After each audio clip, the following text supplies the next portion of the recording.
1 week after the election, President-elect Donald Trump back at the White House at the invitation of President Biden.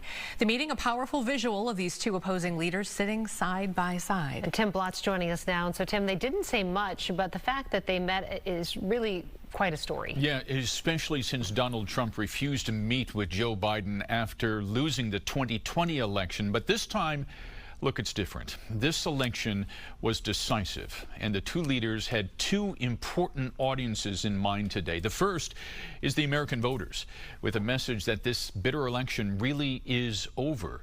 And the second audience is an international audience to show the rest of the world what a peaceful transition of power really looks like. Now, stagecraft is everything.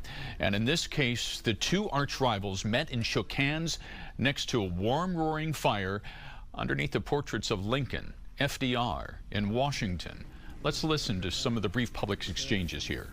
Looking forward to having a, like we said, smooth transition.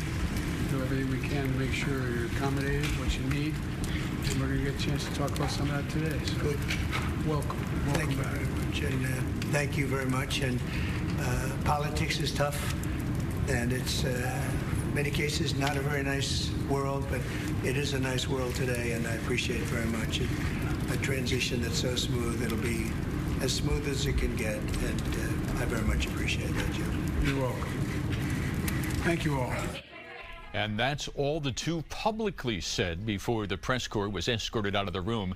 They met for 2 hours. But before his time with President Biden, Trump met with House Republicans in Capitol Hill. They greeted him with a standing ovation before he thanked them, saying it was nice to win. So I just want to thank everybody. You've been incredible. We worked with a lot of you to get you in, and you helped me, and you helped me too.